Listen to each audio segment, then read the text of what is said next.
Hello, everybody. We're doing an impromptu whatever. You saw my boyfriend once or twice on my channel, um, primarily focused in the My Man vs. My Psychosis episode, but I never really properly introduced him. Tell the people your name. Hi, I am Cameron. I'm your boyfriend of a long time. How long is a long time? 9.5 years. Yeah. So it will be 10 next July, right? Yep. And next July. And he took me from my 20s into my 30s. He's going to keep me around until I use up all my good years. I'm getting through my good years quicker than you are, I think. But this is my longest successful relationship. Mine too, and I'm glad you inserted successful in there too. It's good. Excuse me. It's not just my longest relationship, but my longest successful. Yay! How did we meet? You'll tell it better than I would tell it. I had began seeing Brenna, like I used to work downtown, and I used to see her come into the cafe that's downtown and see her walking around and stuff. And I pretty much lived downtown myself at that time, and so I saw her around for like 10 months and tried to talk to her a few times and got the dust off pretty good, but it was great. I didn't mean to. Like one time we were in the coffee shop and I didn't know anybody in town, and he was behind me in line and said, "Hey." And since I didn't know anybody in town, I was like, who would be talking to me? Of course, I didn't turn around. But from his perspective, he'd been eyeballing me and trying to strike up a little conversation like, hey, do you have a lighter, or I can borrow? Do you have this or that? Just passing along on the street, anonymous stranger conversation with me. And I wasn't catching on because I'm like completely dense. And so he was trying to say, hey, to the cute girl in front of him. And I just totally stonewalled him unintentionally that day. We didn't know that until after we got together. We started piecing the bits together about how many times I blew him off when I was just really being, I didn't have very much self-confidence and was completely oblivious that someone would be flirting with me. Well, and then some strange guy just, starts talking to you. I had plenty of strange random guys talking to me. I was probably did. A little skeptical. It was something I was going to add to that.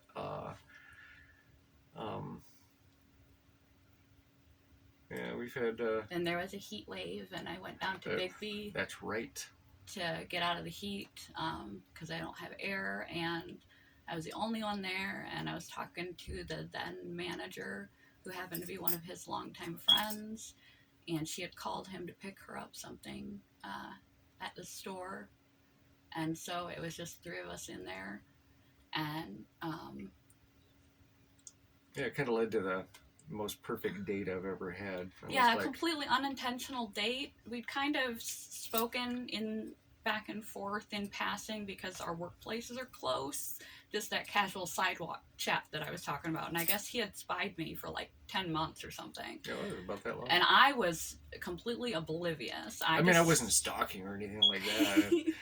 Nothing like that. I just thought it was nice that somebody remembered my name and remembered my existence and would wave at me. I was like, well, that's pleasant, And then I was at the Big B. He was at the Big B. The owner was at the Big B, and she's like, well, nobody's here. You want to step outside? And so we all went out back, and we were just chatting, and she was like, well, I got to go in and, run the Big B. And so she left us by ourselves, and we just kept on talking. And it was 11 in the afternoon, and then we ended up just talking till 11 o'clock at night that night. And this was the first time we'd really had a conversation. And you'd sat down with me once or twice when I would sit at the outside tables. I remember that. Yeah. I walked with you to a store one time up. Oh, Washington Avenue. You know what? We did. Yeah.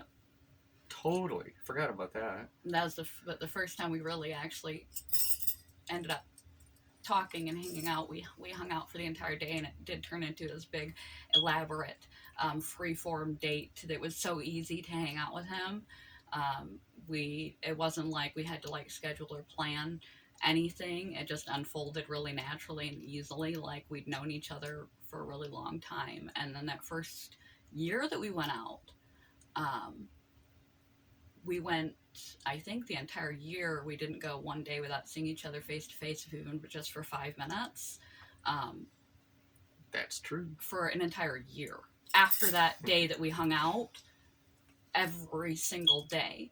And when we look backward at how quickly things moved, like we went on a trip to Saugatuck together, and it felt completely natural for us, and it was exciting. It was great. Our very first trip. And excellent. Now it's one of our regular places, and that was, what was it, 2 weeks after we...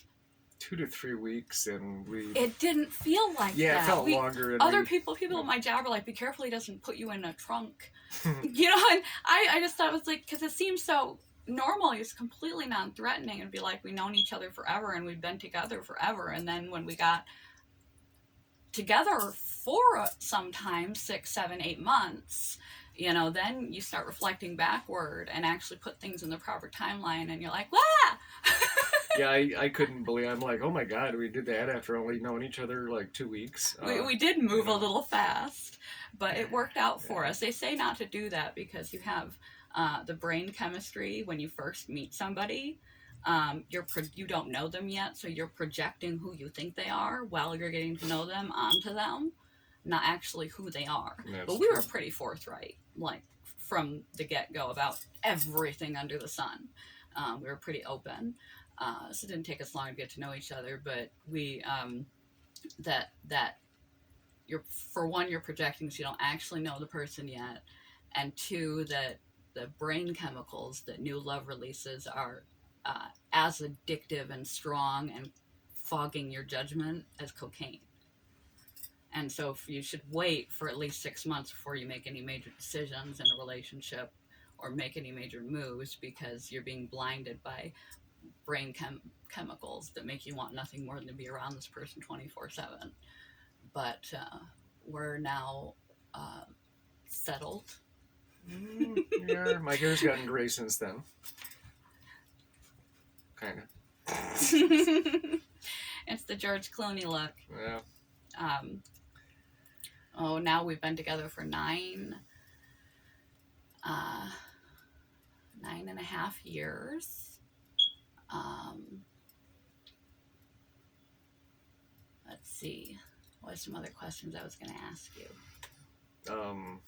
Besides the story of where you came from. Sorry, because I'm a little ill-prepared myself. Came from your mom. Yeah, neither of us are feeling good, so we thought, what better to do than make a public YouTube video. Yeah.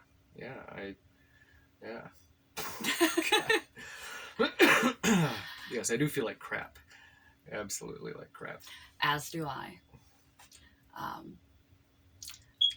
He's the brains of the operation. So she always says, but it's not true. I'm the heart of the operation, although that's kind of not true either, because he's a sweetheart. He's the kind of guy that will save a caterpillar from the sidewalk and put him in the grass, or take a spider outside. Yeah, the older I've gotten, the more I've done that. It's one of my things. And I take real good care of the kitty most of the time. Yeah, sometimes he babysits the baby kitty. Let's see. You have one child. She was 16 when I met him. Now she is a grown woman, married, and living in New York. Yeah. She's going to be 27. That's crazy. It's insane. I'm not even her parent, and that's crazy. Now I know why all my older siblings would be like, every time they'd ask me how old I was, they would say, God, I feel old. You make me feel old. I thought it was funny at the time. Now I get that I have payback coming.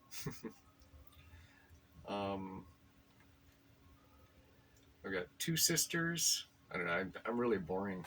2 sisters. 2 nephews, 1 niece. Well, that's not exactly true, is it? I got It's 3 more. complicated. It is. It's a story that's still unfolding right now. So I probably ought to push a little harder on the getting that to happen sometime soon. And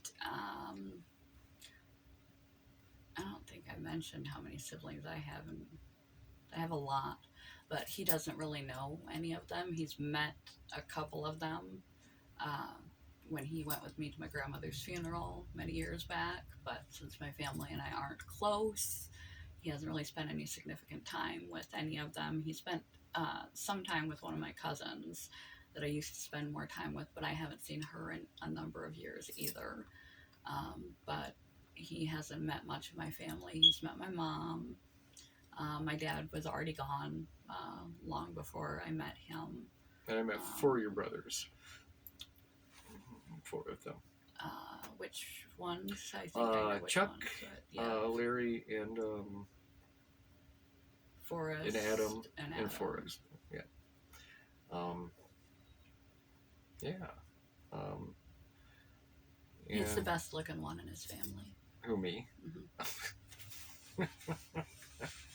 I got a pretty small family. I only have, so, and I don't think my sisters would agree. No. If they saw this, they'd be like, no. But I'm a straight female, so I'm kind of biased.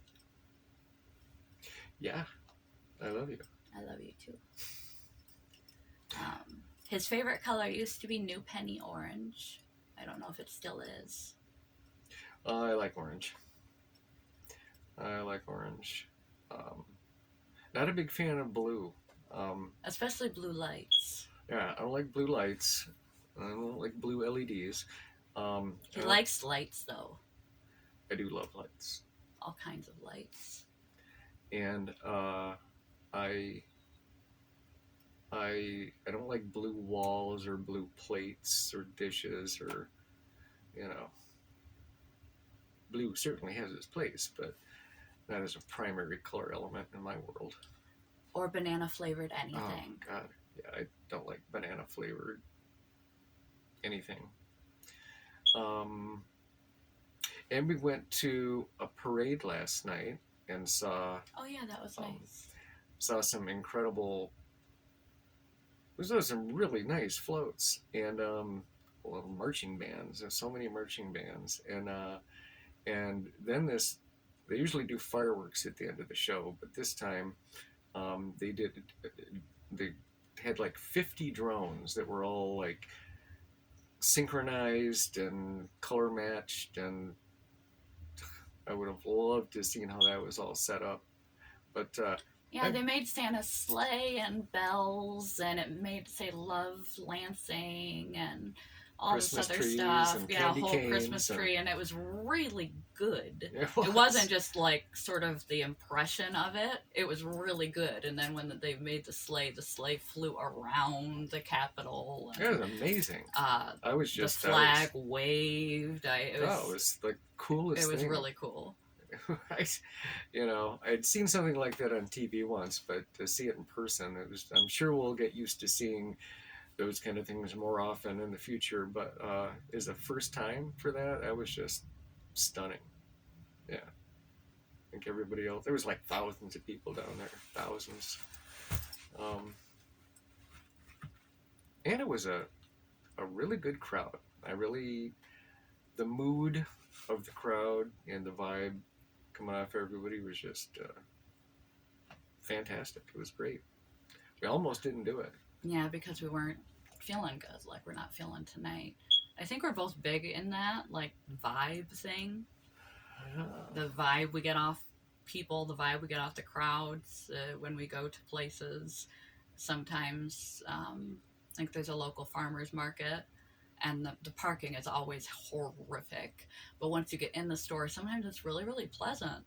and the atmosphere is pleasant and the people seem pleasant, and then it's like other times you walk in there and it's like you walk into an alternate dimension and there's just this tenseness in the air. Yeah, an air of hostility. Yeah, and everybody seems like they're in a bad mood and pushy, and we get out of there and we're just like, God, yeah, we went to this jazz festival one time, we saw a woman we swear was a witch. That was weird, yeah. We both got just way that you're in a dark alley and someone's following you kind of vibe off the lady. And he's She like, was just we were sitting there watching this jazz like hundreds festival. of people in the audience, and we're totally across the whole audience from this woman who didn't look weird. She was a middle-aged lady, didn't look weird, No, but she was sending elbows me, and he's like, can we move, please? I'm getting a weird vibe. And I was like, is it because of that lady? And like, she keeps turning around, and she's just like, turned full, like her head turned around backwards, like over the seat, and just staring at us. It was just crazy, and there's like hundreds of people all over the place. She was several rows. I could have not even noticed, but I was just drawn right to that, and I knew exactly when he was like, politely was just like, can we please move? I don't get good vibes out of here. Can we move to a different spot? That doesn't happen to me very often. I was like, it's her. I didn't so obviously point that out, but he's like, yes, really? It's like, yes, really, let's move. It's the weirdest thing ever. It was so weird. And yesterday at the parade, I was filming the drones, and I'm used to, the feeling when somebody's eyes are on you, or the feeling when somebody's in your physical bubble, you can kind of feel that. I hadn't realized how accustomed I'd become to his particular presence. Like when you have a pet in your house and they're not in the house, and you can just tell they're not there, making all their little sounds, and whatever their essence is just not there. He got like pushed out the way by a mom and her kids, so he was a little bit of a distance from me, but I was filming, so I didn't know. I didn't look for him. I didn't see. I just knew that he had got lost somewhere some feet away from me, that he wasn't within arm's grasp of me. I could just tell. So when I got a chance around filming to look around, I saw him and relocated where he was. He wasn't that far away, but he was definitely farther than arm's reach away. And it was just weird that I could tell without looking, without seeing you get behind me or not be behind me, that you were not there. Yeah, it is interesting that we can perceive that. I'm so used to your presence at this point that I notice your absence when you're supposed to be there. Well, we were, navigating huge seas of people and parades, and it was all a bit chaotic, but great. Yeah, it was great. It was really emotionally uplifting. It was a nice vacation. Yeah, it really was. I've had so much medical crap and been feeling so physically crappy for this last year or so. It's been kind of a drag on things, and he's got his own stuff that he's dealing with right now, and so yes, indeed.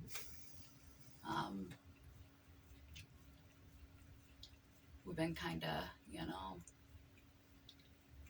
needed something like that, and we hadn't had much of an opportunity to go to those kind of things, because every time it seemed I scheduled a medical thing and I thought I was being smart about it, it ended up being a day of a parade or a festival or anything like that. We tried to make trips out of my medical appointments.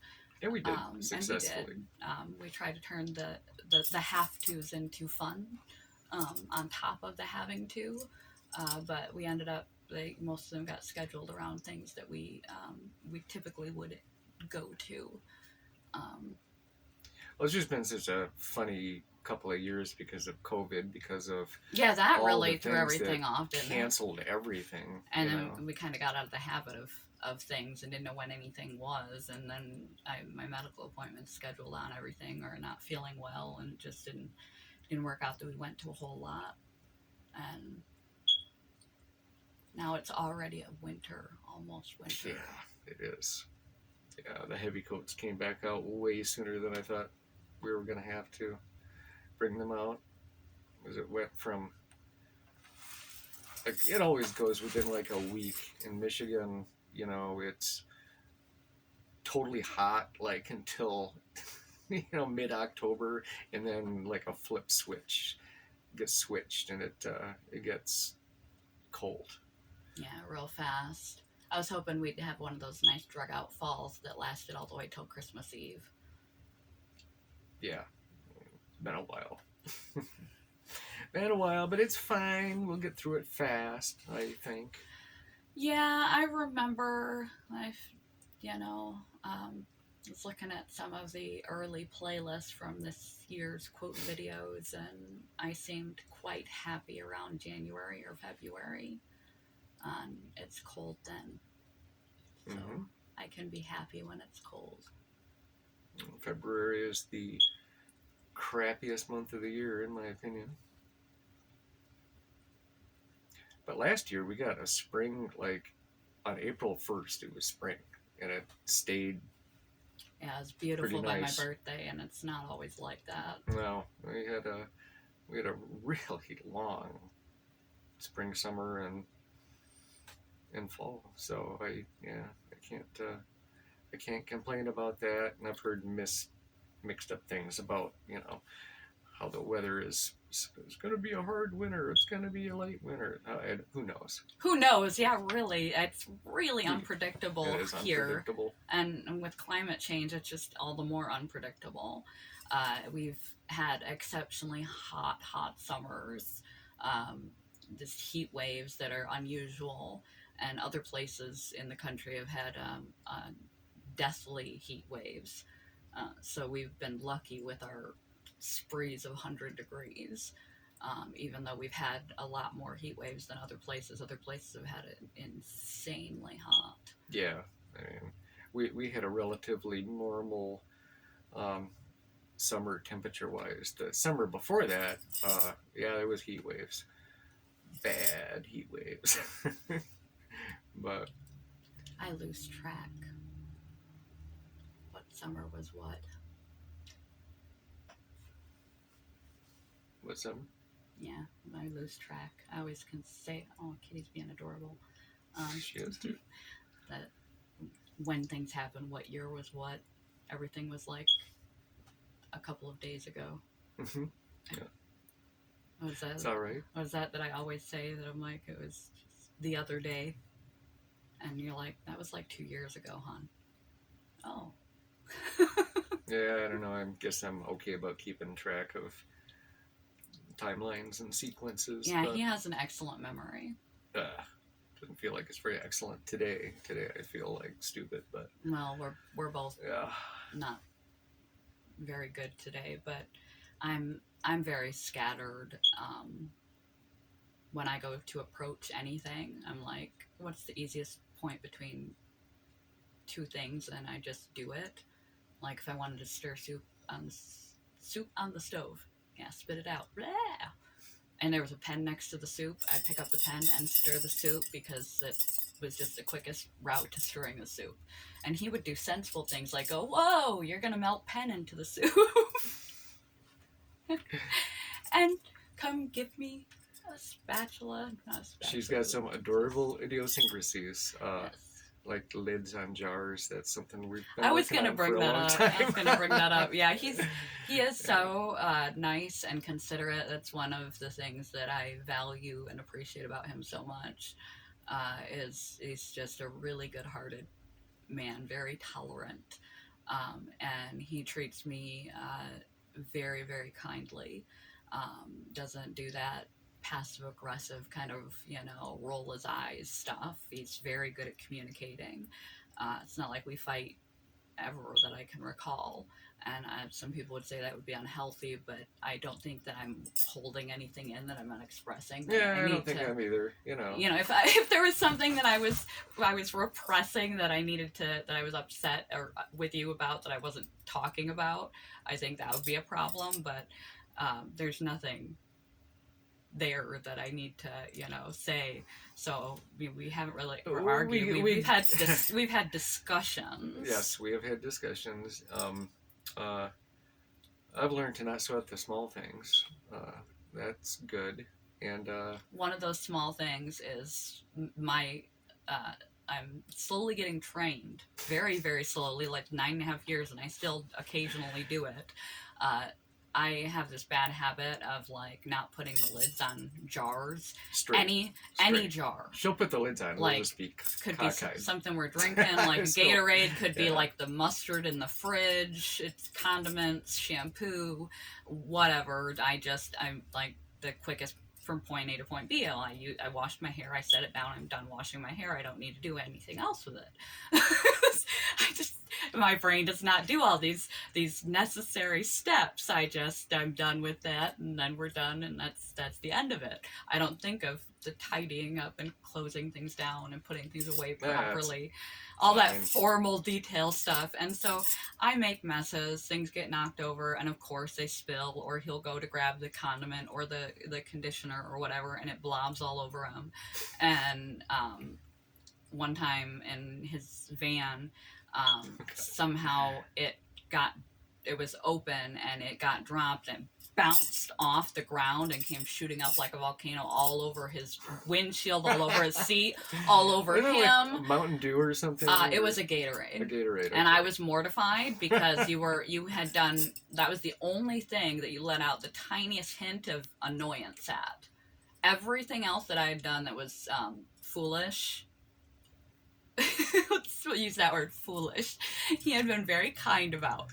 And except that was the only that he gave a hint of annoyance, and I was like, okay, I gotta be careful about that, gotta be mindful, because that drives him nuts when stuff gets spilled everywhere. And I have a really bad habit of just not thinking and taking the time to stop before I move on to the next thing and put the lid down. And that was early. Screw it, like, early on into our dating, so he was still getting used to me and stuff, and yeah, that was like I'd forgotten about that. That was an epic explosion. It was. I haven't forgotten about it because I was terrified. I was like, oh well, there goes the relationship. Yeah. I just hit the hot button. I'm like, he's gonna blow his lid, but he handled it very well. And like I said, we were early, and that's one of those hot button, like, people have their idiosyncrasies, just things that annoy them, and that annoys the crap out of him. Spilled stuff annoys the crap out of him. And yet he doesn't react. He's very cool and calm and not an jerk about it. Even though he's with somebody who has a really bad habit of not putting lids on things. Yeah, it's okay. I've got my things that I do, and a successful relationship has to have like kindness and tolerance. And you can't sweat the small things. Yeah, there are no perfect people. There's no perfect person. And so if you get upset over a bunch of little things that don't fit your criteria of how somebody should be or how you are, people's expectations of what's okay and what's not okay, what bugs people and doesn't bug people, is different. Somebody's not, then you'd be pissed off all the time. Yeah. She just always brightens my day. Yes, she does. I'm talking to the kitty. He does that sometimes. I think it's a habit. Sometimes he even calls me buddy, like he calls the kitty buddy. I tell him it's okay if he calls me pet names. Trying to call me buddy because that makes me feel like a friend. Yeah. Well, so I try to not be a buddy, but he calls me a lot of things. Bee, bunny. I can't think of any of the other ones, but there are some random things that have come out of his mouth. Yeah, I say a lot of random things. He just makes up. That's one of his things he's had since he was a child. He will just make up words, words for plants, words for things, just words. Like tell him your names for your little sister when you were a kid. Jeez, I don't want to go through all those names. Toadflax would that would be one of them. And so he has Ginkgo Fool was another one. Don't ask me where these things came from. Very adorable child. And so we still have, and I've started picking up some of his dialogue. Like eggs are now eggules. Yeah. And I say yeah instead of just yeah. And I don't even know that I'm doing it. It's kind of like when you travel down south and then you pick up a southern accent and you come home and you don't recognize it until all your friends point it out. His friend will point out his friend. Shall I name the friend? Yeah. He may or may not watch this video. From Comics Talk Weekly. It's his friend. That's how I know him. Will be like, you're talking like Cam. Stop talking like Cam. Yeah, I think I drive him crazy sometimes by some of the things that I say, like a definite possibility. He hates that one. And I've just always said that for some reason. He's like, let me know when you know for sure then. Yeah, I know. It's a bad habit. So. All right, I think we killed enough time. I don't think we said much of anything interesting, but it was something to do while we didn't feel good together, and Yeah. I hope we entertained you at least somewhat. And we're gonna litmus test whether Phil actually watches my videos. Hello, Comics Talk Weekly. Phil. He's I got won't that use your going on last tonight, name. doesn't he? Yes, he's still covering for Sis Lordley, who does Oh. spine ticks. So instead of doing spine ticks, because he's off getting married, and celebrating, I think they're married at this point, Phil is covering on his channel, filling in. So, Well, he's he's got a lot of viewers on that show. on spine ticks. Yeah. Yeah, it's really popular. Actually, it's quite popular. They're doing a good job. Yeah. Yes, they are. And now Phil's a YouTube influencer. Yes, he is. Yes, he is. I wonder if his ears are ringing right now. Mayhaps. He He might be irritated at me for all the Plex I've been using lately. he has great Plex. He does. A very awesome Plex. And I owe him a visit too. Yeah. Around my new been a while. around my new work shift. We're trying to figure out whether it'd be better to meet up Go before or after. after. Afterward. And I've been going to sleep so early. Yeah. But I managed to stay up late for the parade. Yeah. But, Yeah. all right. Are we done? Yeah, I can't think of anything else. And I'm just really tired and not thinking straight tonight. I know. So, perfect night to make a video. Yeah. That's why I figured it was a good idea, because it was, probably one of the only times I'd be able to talk you into it. Because if you're clear-headed and you were more physically well, you'd be able to resist. You're right. I can't resist. You right would. now. Too weak to resist. You would have told me no. That's a terrible idea. I haven't thought about it. I have nothing to say. I don't know what I'm going to... No, we're not going to do this. But since he's too ill to help himself, I took advantage. Because I'm a good girlfriend. You're a good girlfriend. I love you. Awesome girlfriend. I love you too. I'm sorry if this wasn't entertaining people. But... Yeah, I'm sorry too. Like I said, catch me on a peppier day. I might have peppier things to say. But... Hope you have a good life and a good day whenever you watch this, whatever else you do.